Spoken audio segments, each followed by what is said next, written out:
Hey Geeks, welcome to Season 2, Episode 16 of Geek.0. I'm Chris.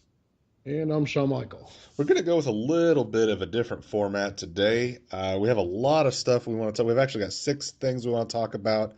So we're not going to try to get too super deep in anything. Maybe at the most 10 minutes per topic. Um, Maybe take a little bit of extra time on a couple things, a little bit less time on a few things. But we're still going to try to keep this at an hour, even though it's 6 topics. So we'll just jump right into it. Ghostbusters, a new game recently came out for Ghostbusters, and it performed pretty much just as badly as the movie did. Um, the game, in fact, it performed so poorly that the developer filed for bankruptcy this week. Just what, 3 days after releasing the game? Yeah, yeah. Give us a little more insight into that. I've been in actually, and I'm going to apologize, folks. I'm not going to be as well educated on topics today as I try to be because I'm at national sales meetings for my day job, and I haven't had time to keep up on any news. It's all But we're good. still going to do this thing. Most of what we do is read a headline and talk about it ourselves anyway. So, Good point. Good point. So tell me, um, Ghostbusters. yeah. Ghostbusters destroyed an entire video game company. Womp womp. Honestly, the franchise itself, if done right, could have made a blockbuster game Well, they that just did that a killed. game. They did a game, what, 5 years ago, 6 years ago, something like that, that did real well. And had like Yeah, Bill Murray was and Dan Aykroyd lent their voices to it, and that game actually did pretty well. And it was pretty this is fun. not that game. No, This it's is not not that that game. game. So, yeah, Fireforge Games, which is the company that developed the game, they filed for Chapter 7 bankruptcy 3 days after the release of the game, and they've spent the majority of the rest of the month of July liquidating assets in order to pay off a debt of $12 million. dollars. And blaming Paul Feig and the crew or whatever his name is. So I guess the problem they say was that they basically insinuated that the poor performance of the movie contributed to a lack of interest in a Ghostbusters IP game, and that I'll in say addition to that, I the don't feel like that's rushed. completely off base. I don't think it's entirely off base, but I think games sort of have their own economy, and I think that people want to play things that I guarantee you there were people who wanted to buy the game who hadn't seen the movie. Yeah. Um, and I guess, and that's what I'm saying. It is a franchise that's beloved to many people. They also stated that the time frame, or I should say, the schedule to which they had to develop and the technical challenges presented therein created problems as well. And I'm not going to trash a Fireforge because we weren't there for the creation of it. We don't know, but I can tell you throughout history, there's been a number of games where the executive rushed schedule, the executive push for profitability and pushing a product out ended up, hurting a game. Most recently, um, Arkham Knight suffered drastically On the from Warner PC Brothers port, on the very PC much. on the Yeah. PC port. Yeah, they were just eager to get it out at the same time the consoles, and obviously PCs perform at a higher level, and the PC port was trash, and they ended up they ended up doing something They, unprecedented yeah, refunds. and issued That's refunds to that's a people. big deal for a video game. The game's so crappy, we're just going to give you your money back. I mean, that's Yeah. wow. And it sucks to see a game not do well. I'm not gonna lie. There's games I've looked at before, and I was like, I hope that this ends up hurting the bottom line for the company that made it because Yeah. it's trash. Yeah. But it's sad to see a developer, especially when you consider the teams that go into these. 38 people for this studio worked on this game, and these people are going to be looking for jobs. And that's Yeah. it's kind of sad that it is what it is, but.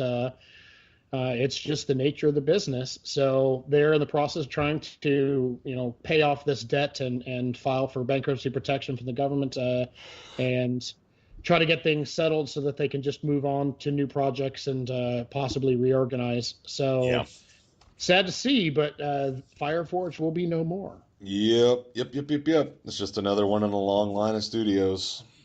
Game studios seem to come and go pretty, especially these small ones. They just kind of seem to come and go a lot. Yeah, yeah. Um, But next, away from the negative, yeah, onto the positive. next, Samsung had their unboxing event today. Unpacked, Unpacked, unpacked. sorry, unpacked. That's how out of loop I am.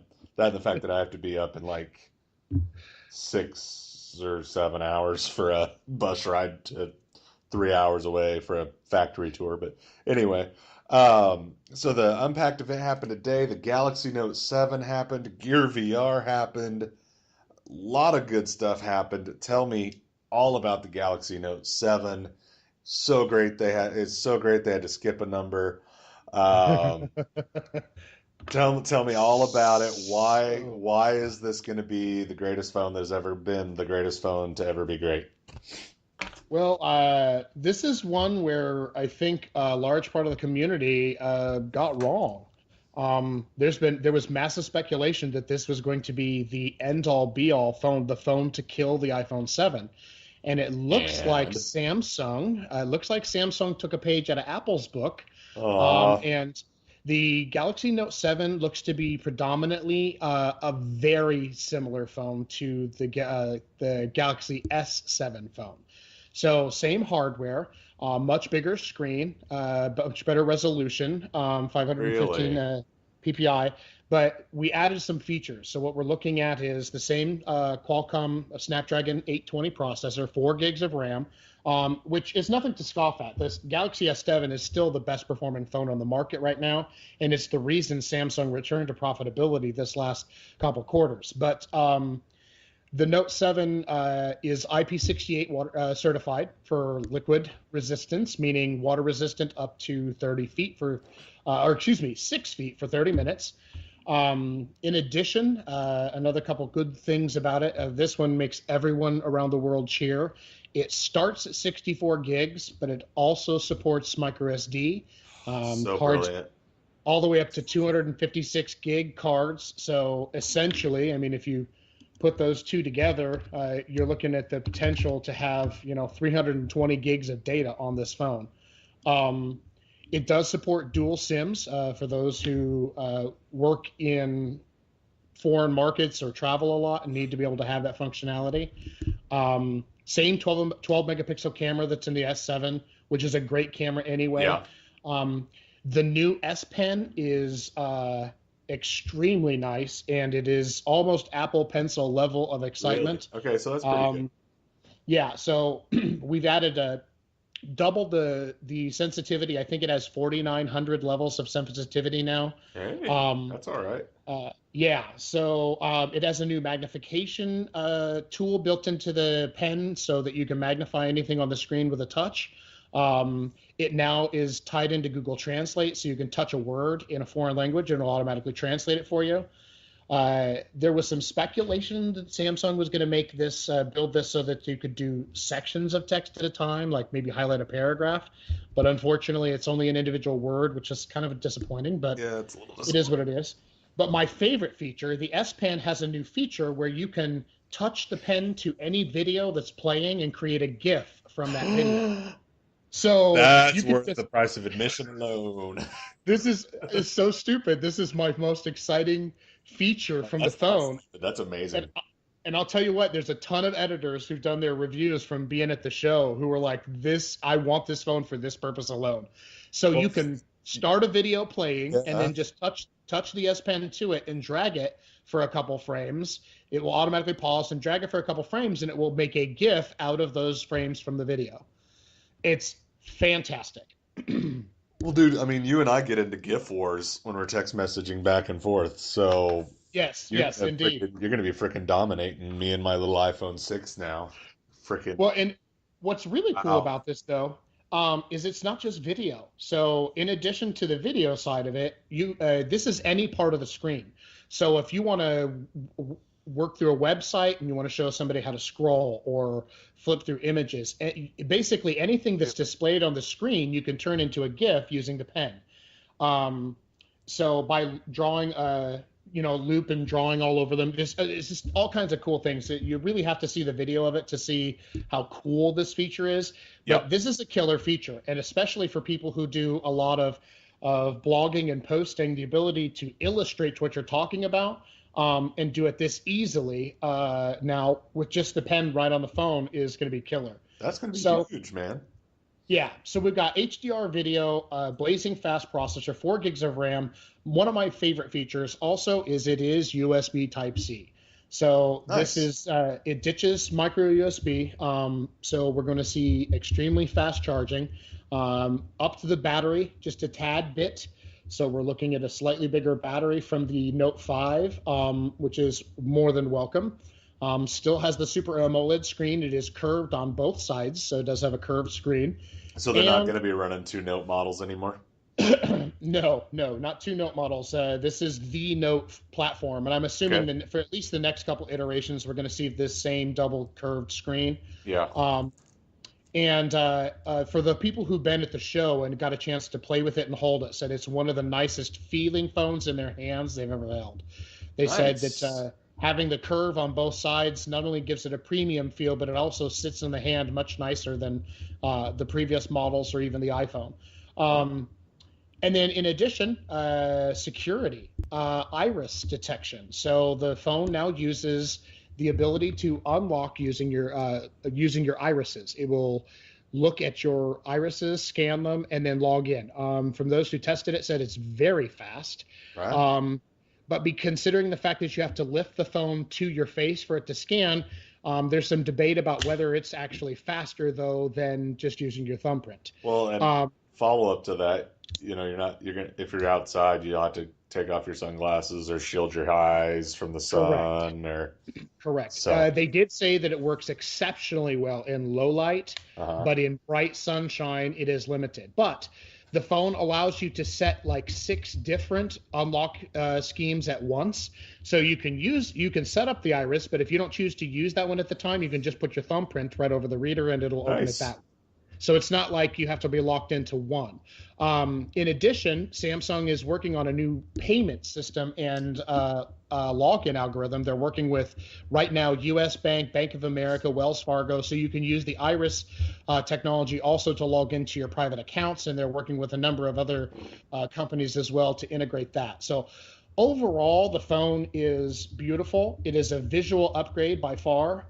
Not quite the hardware upgrade that we were kind of hoping for, but definitely a lot of cool new features. So we're looking at IP68 water resistance, new sensors. We've got the iris detector, an improved proximity sensor, an HRM sensor, and an accelerometer. Once again, the stellar fingerprint reader that was on the Note 5. We've got the new MST and the NFC payment system, as well as they're working on the Iris payment system, your standard network support for LTE, Cat9, 3CA. Little surprising, but I understand considering what Google's plans are and how the release of this had to be. It will come with Android 6. Not with 7, but the Hmm. Samsung says the 7 upgrade will be coming to it soon. So, Yeah. and then all your standard connectivity, MIMO, Bluetooth 4.2, all that, GLONASS for GPS and the rest of the bells and whistles. So it's a very good looking phone. Comes in gold, goldish champagne, blue, silver, and black. Of all of them, black is most definitely the sexiest looking one. Okay, cool. So I'll have good to phone. check it out. They released a new Gear VR, also, didn't they? Yeah, they did. And Um, honestly, that's almost more exciting than the Note, and with uh, less features. better specs than the Um, previous Gear VR, or so what slightly, makes this slight. better than what they already have out? So because the Gear VR is entirely dependent on the device plugged into it, what they did was they just improved the hardware. So no spec upgrade because the hardware is handled by the phone you put in it. Right. But what they did was they made it lighter, they made it more Hmm. comfortable. Okay. They added a connector swap that allows you to swap it out between USB Type C or micro USB. Learning to talk today, so that you can use That's it good. with older phones. Which means the new Gear VR can work on the Note 4, Note 5, Galaxy S6, and S7, but also work with the new Note 7 as well. So you just swap out the connector you want for whichever phone you use, and you're done.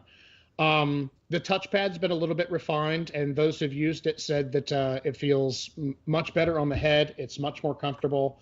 It's lighter, and the backwards compatibility is great. The new aesthetic is nice. It is black, which I love. Yeah, I thought it looked Similar to the nice. Yeah, similar to the Batman edition that was released recently. I looked at that and I was like, I want it so bad just because I want, a black Gear VR. Which is Um, weird because all your hardware is white, so it's just kind of isn't that surprising. funny? It is. It's funny that way. And they did add a dedicated home key to get back to the main home menu. And Other than that, that's nice. The dedicated home key is nice. After playing with yours, it was kind of a pain to hold the back back. button. Yeah, and Yeah. yeah. I mean, so that's good. Nice additions from Samsung today. Um, but it's time to kind of swing back around to possibly some bad news. Um, we unfortunately have not got to go see Suicide Squad yet. Well, it's not out yet. We're not important enough in the press to get to see it early. And Yet. in fact, we're not yet. We will. But we are going to go see it Saturday, and that's my fault, and I apologize to everybody that's having to wait a couple days on me. I'm in Nashville at sales meetings, so I can't go early, which makes me sad. This was going to be one I was going to try to do a Thursday night on, and then it all kind of didn't really fall into place on the schedule. Um, but man, it seems like critics are not having a good time with Suicide Squad. That they're just laying into it. It's not fun. It's a mess. It's cliche. It's sexist. There's guns, which duh. There's guns. Um, what's some of the stuff you're hearing about Suicide Squad? What is everybody saying is wrong with this movie? So I we always we always take critics with a grain of salt. And when I look at criticism, I kind of tend to look at the verbiage that's used. Uh-huh. And the verbiage to me says a lot about whether or not something actually sucks, Uh-huh. or whether someone has an agenda that it didn't meet, if that makes sense, or Uh-huh. it offended a particular thing in them. Um, so I'll just take it right off the top. We'll just talk about the negative first. Most muddled piece of storytelling ever. Nihilistic camaraderie. Peck and paw by the way of post-crisis DC premise feels like a load of hooey. Characters are often too busy posing to exchange more than a few words at a time. Flash and dash directing style. Um, All one of flash. So basically, they're saying all flash, no substance. a lot of it is It's pretty, basically but all there's no. flash, no It's pretty, substance. but there's no story. Yeah, the dialogue is crappy. It's mostly a visual fest. But the consensus also goes into some of the compliments because a lot of people said, even the ones who reviewed it well, said, look, the movie honestly is a bit of a mess, but it's damn fun. Mm. So, I mean, go watch it. It's semi-delightful. It's a semi-delightful mess, but enjoy the sloppy and wild ride. Um, but the general consensus amongst both positive and negative reviews is people are really curious to see where DC takes these characters now that they've done this movie. Hmm. Because I guess the ending left a lot of people wondering what the heck. Yeah. So, some up in the air on both sides. Well, of course they're going to leave it open for the possibility of a sequel. Why would they not? Right. I well, that's honestly it's a little disappointing to hear, because all the trailers made the movie look like well, and it's still everybody's saying that it's fun. Yes. So I'm gonna be curious. There's a couple people's opinions that I trust when they watch movies, um, and I'm curious to hear what they have to say before I really go buck wild with freaking out about what critics say about this movie. Um, What's funny is but Saturday, I'm seeing this movie regardless. It's so absolutely, you know. absolutely. An hour ago, Entertainment Weekly posted an article that says that DC fans have already set up a petition to shut down Rotten Tomatoes over the critical reviews of Suicide Squad. Wow. So there's already some fanboy banter and infighting going on here. And keep in mind, the majority of these people who'd be signing this petition haven't even seen the movie yet. So they're just Very they true. don't know where they're coming from. So it'll be interesting to see. We're Well, still going to go see it. yeah, part of me wishes they wouldn't. post the review, Part of me wishes movie that opens. reviews were verboten until the movie had been open for a couple days. You know what I mean? Yeah. Because it just like Ghostbusters kind of got slammed, and I okay, cool. Ghostbusters got tanked review wise, and Yeah, Ghostbusters. I'm sorry, I had something weird popping up on my computer while I was trying to go to Rotten Tomatoes. What is Suicide Squad rated it on Rotten Tomatoes right now? 35. 35. So it's better than BVS. So Yes. that's good. Yes. Um, sorry, yeah. I feel like part of the reason Ghostbusters got hammered, first off, they had the bad trailer, but second of all, critics were not exactly giving it a lot of love, and so people were like, meh. Because at least before, if there probably would have been a little bit of a morbid curiosity about the movie, Yeah. to go see what it is. Oh, the trailer was so bad, but I'm still kind of curious to see what it's going to be. Um, and then here again, we got people. There are going to be people that don't go see Suicide Squad now because of critic reviews, and I, I don't know. Here's the I deal. just, Here's the deal. A lot of the people who go to see these movies and review them, uh-huh, that's their job. That's their job. yeah, Okay. So they were going to be required to go see this movie, whether or not it was their thing. yeah, Um, I could have told you from the very first trailer that this movie was not going to be for everybody. yeah. It's not a critical It's darling. No, it's got a very dark and sinister tone. It's smartassy. It's dark. It appeals to the more. I mean, just the very storyline of the characters themselves appeals to the more dark and macabre side of things. Yeah, It's a depraved storyline at its core anyway. right. So, and of course, all the press had been put on Harley Quinn for so long, and a lot of the reviews are saying not even Margot Robbie can save, the state of this movie. Here's the deal. I am open to seeing David has done. I'll be disappointed if it doesn't align with what I was hoping. You know what I mean? Right. But so far, what I've seen, it looks good. But this one critical point to take away from this is, and you and I have talked about this. BVS was trash. It's worldwide acknowledged at this point, Yeah. and this is kind of their opportunity to make right. Yeah. And if this still sucks, it's okay because Wonder Woman is coming, people. Well, So but if here's the problem. Is it okay? Because they'll be honestly, truly, I mean, yeah, they'll be over three. Because I know, they will. because Man of Steel didn't exactly set the world on fire. It was very No, controversial it was polarizing as amongst well. fans. And then, because you had Sad Hobo Superman. And then you have BVS with Murder Batman, and uh, now Suicide Squad isn't good. How many chances are fans gonna keep giving DC to try to make right, try to make right? And I know Wonder Woman's coming, and I know the Justice League trailer looked good, and Ezra Miller looks good as the Flash, but at a certain point, at what point are our fellow geeks and just the general movie going public going to go, had enough, throw their hands up in the air and go, we're done? DC yeah, doesn't know how to make a live action movie anymore. We'll watch Marvel on the big screen and we'll watch DC on the CW, and that's what it's going to be. it may very well come to that. I would like to put my two bits in there and say that one of the things that gives me hope is Hmm. this is a David Ayer film, okay? Hmm. Not necessarily my favorite of people. If it's great, I'll be ecstatic and happy and excited and Hmm. just delighted that it was great.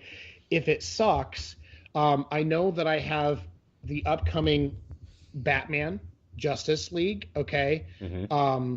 and of course Wonder Woman films. And keep in mind, a large portion of this universe is now going to be helmed by Ben Ben Affleck, Affleck. Yeah. who was one of the only redeeming qualities of Batman versus Superman, and he got worldwide acclaim. I actually did not see a single review that trashed the movie that didn't say how Good good Ben Affleck was. he was in this movie. And so I think that and I agree with you, eventually people are going to have the boy who cried wolf syndrome with DC movies. And even if they make a good one, they're going to wait for it to come out on DVD because they're like, it sucked so far, I'll wait. Or they're going to wait until it's just unless it's just critical acclaim to the point that they can't not go see it. Exactly. But and my fear is that they're so far behind Marvel already. Will the phenomena of superhero movies, okay? Will it have junk the ship take an effect? Exactly. Yeah. Will people not care anymore by the time DC starts doing it right? Because, I mean, David Ayer has a pedigree behind him. I mean, he wrote the first Fast and the Furious. He wrote Training Day. He wrote End of Watch. He wrote Fury. I mean, the dude has a pedigree. So,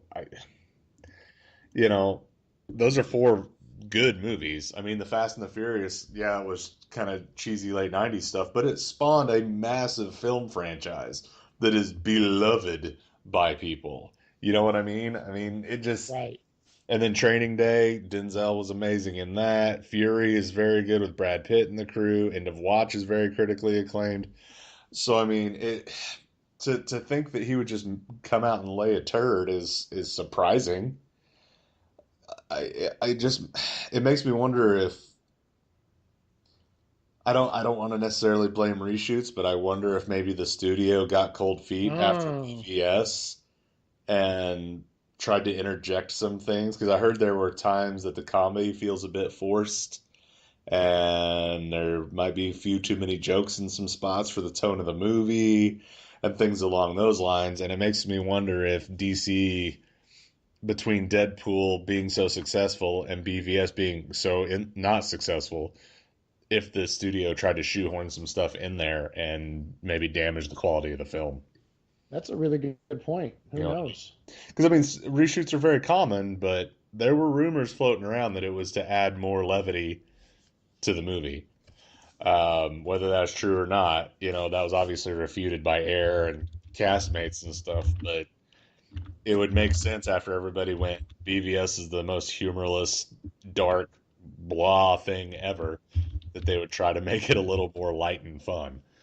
So, and you see that same reaction with the Justice League trailer and the Wonder Woman. There's a few little jokes here and there in the trailers, and Arthur Curry, I hear you can talk to fish, that kind of thing. So it does make me wonder. But still going to go see it on Saturday, and we will very, very, very likely record a post-episode podcast to just kind of give our quick, quick 15, 20 minutes immediate reaction thoughts of what we thought of the movie. Absolutely. And so we'll be throwing that up. But back to some good news. 13 years worth of Nintendo Power have been released online at it's archive.com, correct? Yes. Archive.org. Archive.org, my apologies. So now you can go to archive.org and read all of the awesome old school Nintendo Powers. I unfortunately didn't get to have a subscription to Nintendo Power when I was a kid. I feel like Sean probably had one. So I'm not as enlightened in the ways of the Nintendo Power. I only got to see it occasionally at a friend's house. I could be sitting next to their bed on their end table or something like that. So give me a little bit. I'm assuming it's kind of like a wizard or just a monthly periodical about what the goings-ons of Nintendo before there was an internet. So, you hit that right on the head when you said before there was an internet. So, Nintendo has always done things their own way. And one of the things that Arakawa did when he got Nintendo back on the map was he set up, and this was unprecedented. And I remember when I was a kid getting in trouble for calling it. The original Nintendo NES, when it launched, they had a game line where you could call and get help with games. And let me tell you, I used it all the time because it was the coolest thing in the world to be playing a video game and get to call the company that made it and say, I'm having a really hard problem with this part.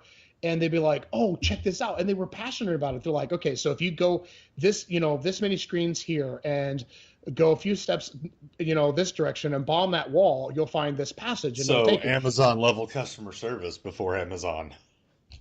decades before Amazon, and it was the coolest thing ever. Well, what happened was they were publishing a monthly newsletter that they were sending out to Nintendo fans at the time. That was a Nintendo, I forget the name of it, but it'll come to me, folks. But it was a Nintendo Informer little newsletter. And Arakawa, called the executives in and was like, look, this is too big. We're getting 150,000 calls a day. We need to take advantage of this. We could make this something bigger. And they decided to make this magazine.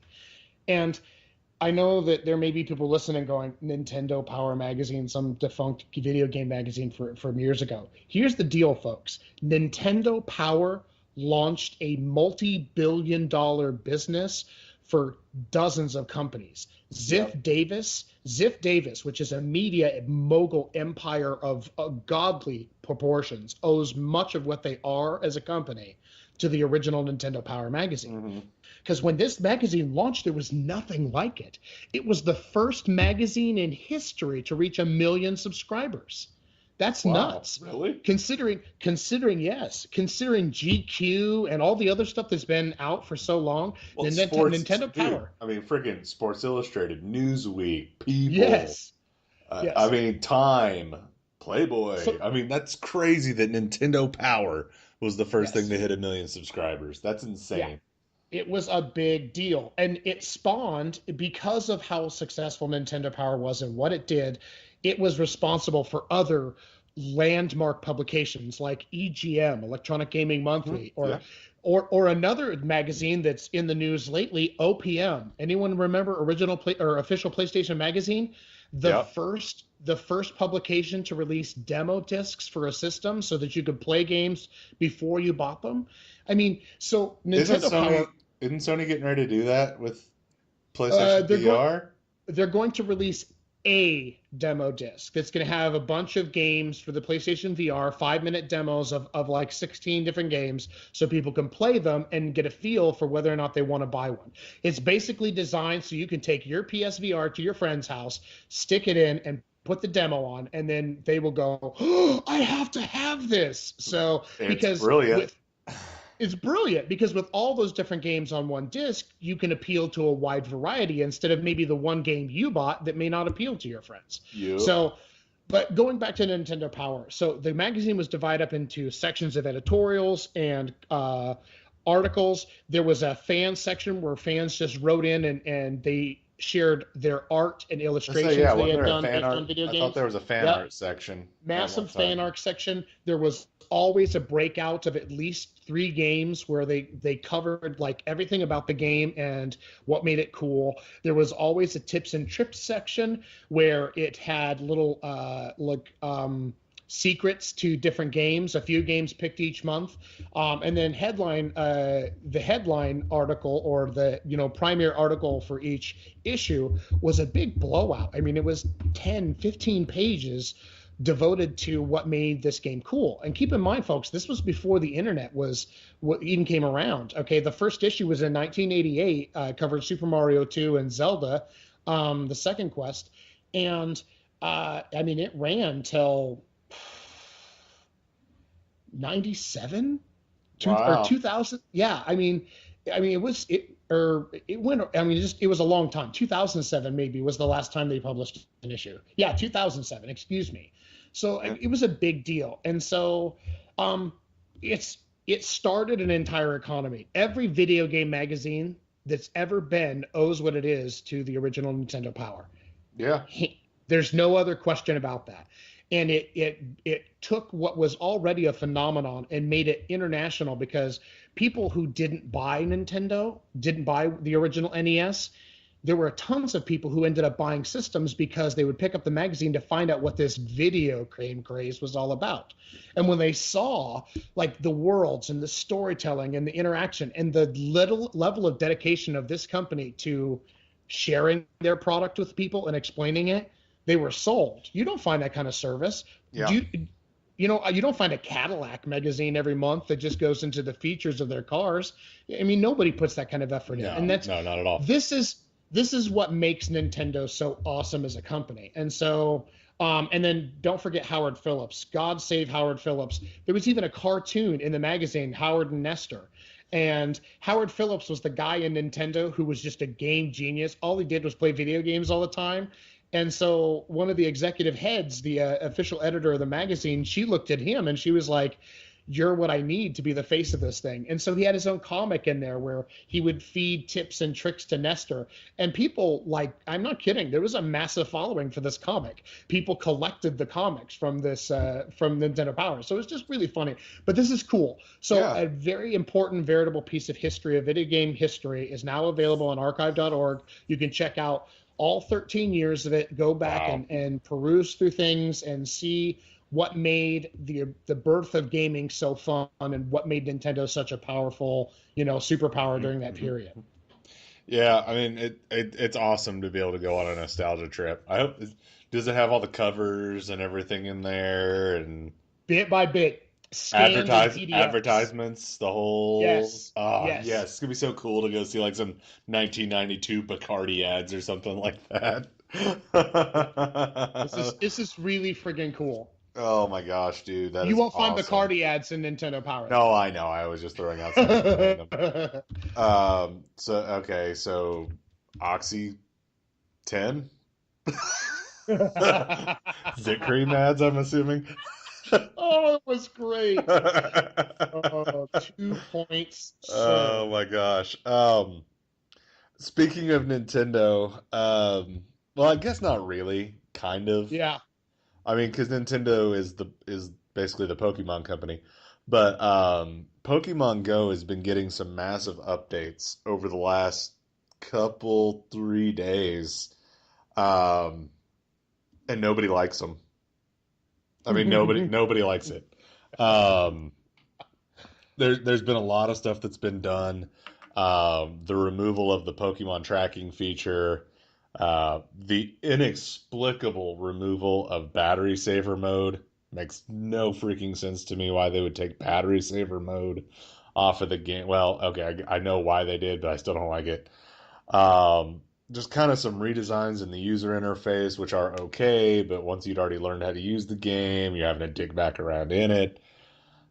Dude. I know they took battery saver off because supposedly it was causing the game to crash or lock up when people were trying to take it off of battery saver. I literally never had that problem. Nope. So you shouldn't have to carry around a freaking power pack to play the game. But I think the thing that fans are the most ticked off about is the removal of the Pokemon tracking feature and the removal of the steps, which I know it didn't work, but they're mad that it's gone. And fans have been requesting refunds for virtual purchases. There's been a massive swell of 1-star reviews on the App Store and Google Play Store because of it. Fans are revolting on this game because they took the Pokemon tracking feature away, and it's because that was kind of everybody's like, look, you took the go part out of it. It's just completely random. It's complete chance now. You have no idea where you're supposed to go. There's no direction to hunt the Pokemon, and the whole point of the game was that you're supposed to hunt Pokemon. Yeah, I will say that the fans who are saying that I think are a little more jaded and less honest. So they have legitimate reason to be pissed, but let's be Yeah. honest. The Pokemon tracking function that was in the game was completely broken from the moment Yes, the it game was. started. It never actually tracked the distance properly. Supposedly, it was supposed to show you the Pokemon that were within 100 meters of you. Mhm. And as you moved closer to them, it would show them moving closer. So you knew that you were getting closer to those Pokemon and going in the right direction, but it didn't work. Mhm. And so Niantic identified that a large number of the server issues they were having were because of the system trying to feed all that data to each individual player's phone. So they removed that tracking. What they did was they simplified it. It still shows you nearby Pokemon, but it moves now from 100 meters down to a 70-meter range, and it just shows the ones within 70 meters. It doesn't show you how close they are in relation. Well, it doesn't show you exactly how close you are, but it still follows the system. So the Pokemon read left to right, okay, top to bottom. So there's 9 total that are allowed to be shown within that screen. The closest one to you is always the top left. As you move through the list, that's the ones that are further away. Right. So it's not necessarily completely removed or terrible, but people are pissed because they loved the idea of, here's why people are really pissed. The old tracker, because it was busted, the API that programmed it allowed for the existence of things like Pokevision, which people could log on to Pokevision and see exactly where that people had found other Pokemon, and they could run to those locations to catch them. Yep. That has now been completely killed. He has killed off those third-party apps, and that's why people are pissed. Yeah. Battery Saver is a reason to be pissed. Battery Saver is a reason, but the new tracker isn't a reason. However, the fact that it killed all the third-party aids for helping you track down those hard-to-find Pokemon, people are in an uproar about. And I get it. Yeah, absolutely. They made the game more difficult to play. They made it less fun to play. And the problem was, I don't think Pokevision. Excuse me, I had a little Pepsi and now I'm burping. I don't, if I'm not mistaken, Pokevision did it have ads on it? I thought it was an ad-free site. Nope. They were making ad-free. They were making no money off the site.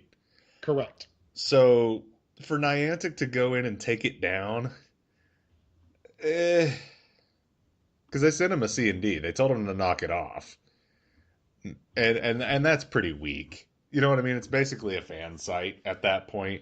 And yeah, it's giving you a general idea of where Pokemon are. But why does Niantic care?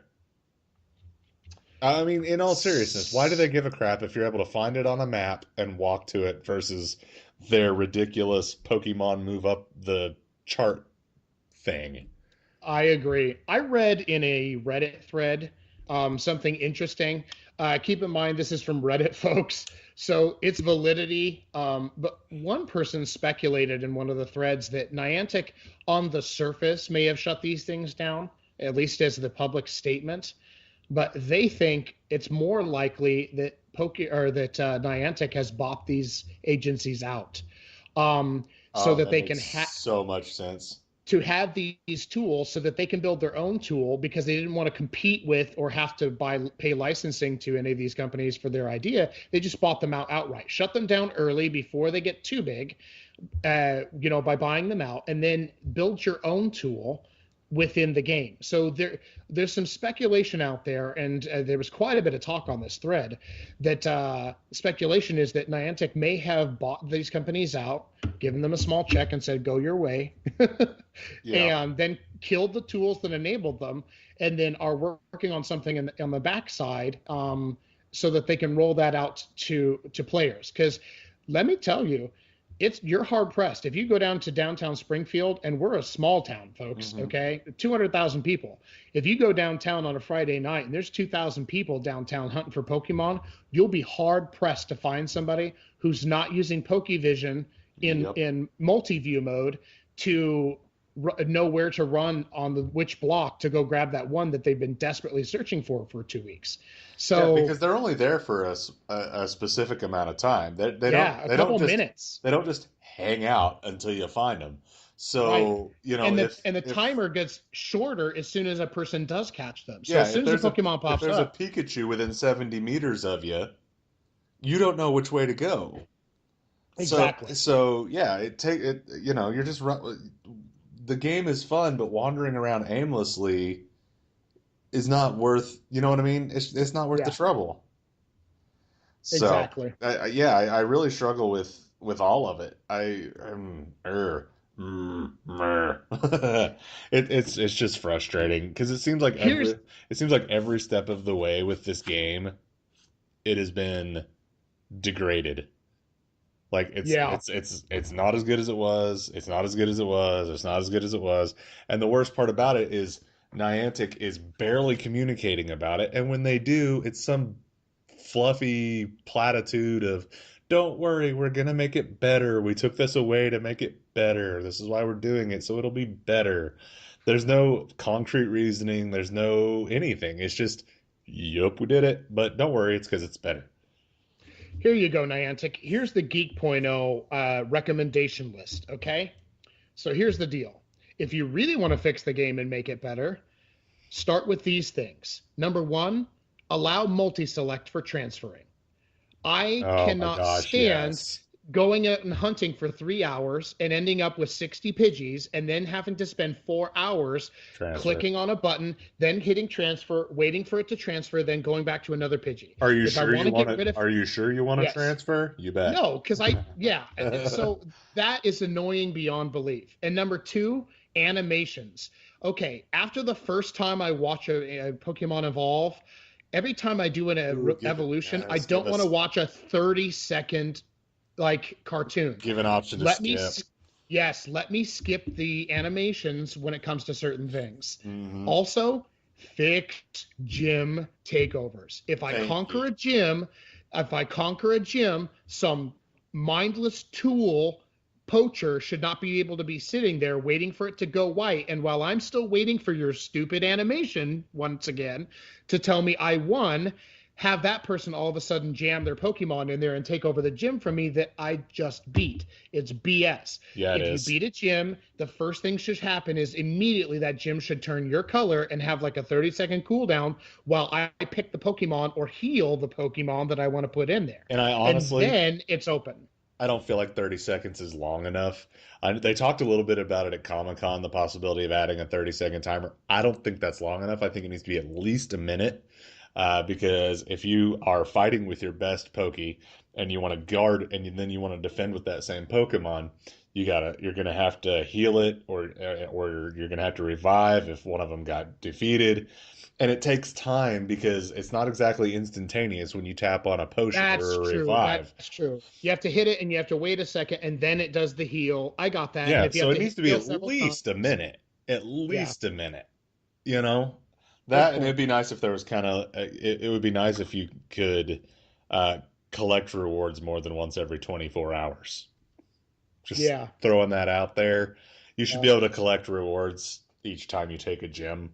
And then if you Especially control how them longer, fast then gyms get taken over. yeah. Yeah. I was able to control a gym for about 18 hours last week, but it was because we went down to the nature center by the house, Yeah. Wildcat, and we Hmm. walked. There was one very at the very, very back of the trail by the creek.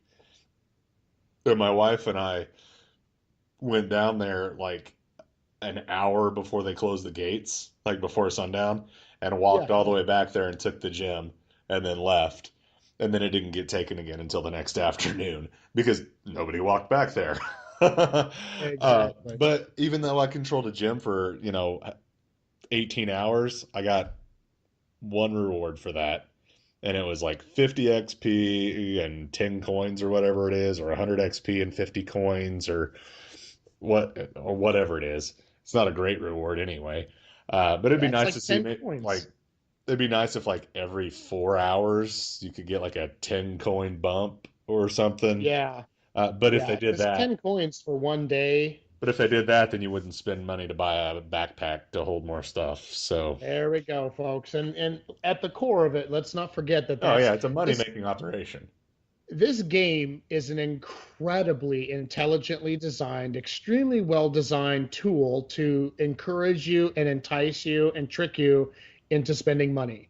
You get just enough of each thing to play the game, but Pokemon get just smart enough and fast enough and uh, dexterous enough to start dodging everything you throw at them until you're out of balls and have to buy more. Unless you have a Pokestop run like we do here at Nathaniel Green, where you can drive in one circle and collect uh, upwards of 200 Pokeballs and additional items in 25 minutes or so. Yeah. So, That maybe but if toss you're some not in Poke. that position, How about we toss some Pokestops out in some rural areas for people? Yes, I mean, come isn't that on. kind of weak that you have to actually live like in town for Pokestops? I mean, that ain't right, dude. There should be random Pokestops. Considering they're using Google Maps data for every bit of this, Uh-huh. it shouldn't be hard for them to pop up a few randoms in areas on roads and things like that, so that people who don't live in a city can get to them too. People in low-income communities have complained that they don't get to the opportunities that people in bigger cities with more population are, and Yep. that's not fair to them who want to play and support your game as Yep. well. So Yeah, you shouldn't have just to little drive things like this. 45 minutes to an hour to go to downtown to some city to play. I mean, Right, that's exactly. weak. I mean, Yeah. every little small town should be able to have some Pokestops. But, I, However, yeah, oh, I was however, just going to say the one good side, if you want to look at it to that, they did adjust some of the battling and yeah, power ratios for some of the Pokemon, like the incredibly powerful Vaporeon. it kind of Um, depends on how you look at it, because I had just evolved two Vaporeons and I was starting to take gyms left and right. So I think it kind of sucks. But especially with how for easy it is those to get a Vaporeon, there's no reason anybody shouldn't have a Vaporeon. exactly, So, but for them to be so overpowered that I trying to take a know, gym becomes a major ordeal. I know. Um, So, but lots of fun. The game's fun. Yeah, I know. They will learn over time. If there's enough revolt or people stop playing, they'll. I think Niantic's got a hit on their hands here, and we're all still playing and enjoying it. We're just saying, Niantic, think a little bit more customer Yep. focused. When you do the next update, when you roll out trading and whatever breeding is supposed to be, why don't you allow multi-select? Please, please, and allow the option to skip animations, please, and put some sort of fix in for the gyms. That's what we're saying here from Yeah. Geek.0. Multi-evolve would be nice too. Like if you had 60 Pidgeys and you had all the candy and you could just evolve them all at once and get a piss ton of XP. That'd be pretty sweet too. Yeah, but then you wouldn't have to spend more money on lucky eggs. Yeah, You wouldn't well, get yeah, force you to spend money. yeah, I know. I know. But, that being Cha-ching, said, cha-ching. yeah, I know. Cha-ching, cha-ching.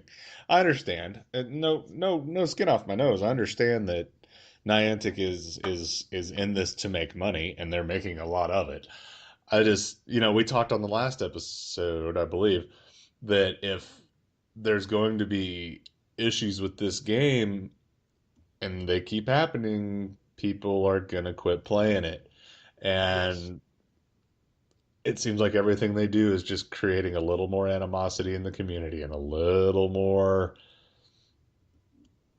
disinterest in the game. And because I didn't play it as much over this last weekend, especially once you start getting to level 19, level 20, level 21, it's a grind to level up. It is a And you get serious you grind. get no I mean, you don't get anything great for it.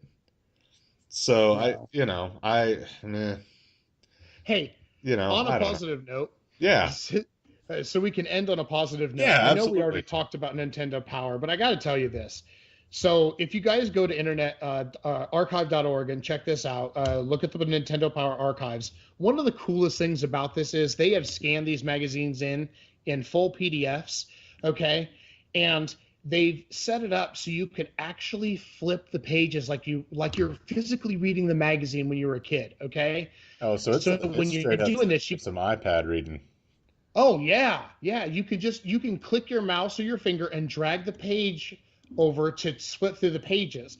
And it Oh, gives you this great nostalgic feel. And I mean, this isn't like sections of it, pasted into a web page. These are the actual scans. this is So so great. you can still see the wrinkles in some of the issues Dude, I'm from, sitting here doing this. I'm sitting here doing it. years of wear. This is so I hear you. I hear you.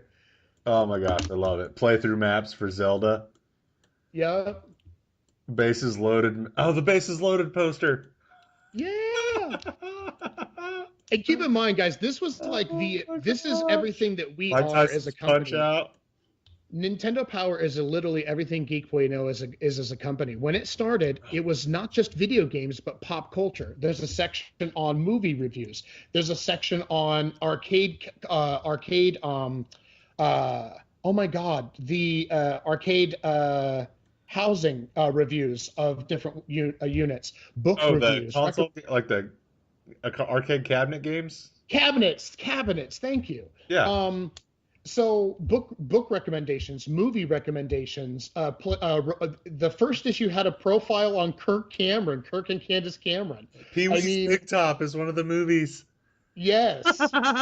So I mean, this is just fantastic. Oh my God. And then of course there was the score ranking. People would take pictures of their screen and mail them into Nintendo, and they would get Yeah, listed in the the NES Achievers. Achievers. Yeah, Yes, I'm on the those pages right rankings. now. Oh Yeah, my gosh, this is so great. I'm just like, yeah. This there's a scan of the subscription card Yes, in I the mean middle of the mag. Oh my gosh, this is so great. it's fantastic. You Oh, owe it to yourself to check this out. It's a serious just piece of made my freaking history. day. I'm gonna be reading so many Nintendo powers. Oh my gosh, that's so awesome. Go check it out. Go check it out. We hath commanded. uh, Geek.0 approved. Geek.0 commands go to archive.org and read Nintendo Power. Oh my gosh, this is so great. I love it. That's a good thing to end on. Thanks for sending me Yes. that link through Skype. I appreciate it. Yeah, absolutely, man. So with that, quick reminder: the Final Fantasy 15 giveaway has ended. The entry time has ended. We're going to Indeed. start compiling all the entries, and so we can announce who won the game. We are also going to be posting here in the next day or so, hopefully. Um, we already announced the winner of G3. Dustin Sasser won it. He knows that he won it. We just have forgotten to. Sean's a flake and forgot to take Sean pictures with got him to to take a post them. picture of him with his stuff and post it, but he'll get it up there, and we'll be good to go. So good job, Dustin, and we'll be posting after we do the drawing, and we'll probably actually record us doing the drawing so nobody can say that it's illegitimate or whatever. We'll just take all the names, put them in an Excel spreadsheet so we know which number each one is, and then put all the numbers in a generator and show you on screen. That way, nobody can cry foul. Woo Uh, woo. but for that, we're going to be giving it away. You can check it out. You can check us out at geek.0.com. You can check us out on all social media platforms at geek.0. YouTube, of course, iTunes, Podomatic, SoundCloud. We're all over the place. Come check us out. And we'll probably give something away here again before long. I don't know, Absolutely. like maybe $5 or something. The Final Fantasy is kind of tapping us out a little because we're that poor. And if you like what you're hearing, please rate and review us on iTunes. The more ratings and reviews we Yes, get, please. the higher we'll move up the charts so more people can hear us. And hopefully, learn a little bit about what's going on in the world of geek. So for that, it's time to sign off. For Geek.0, I'm Chris. And I'm Shawn Michael. Have a great week, geeks.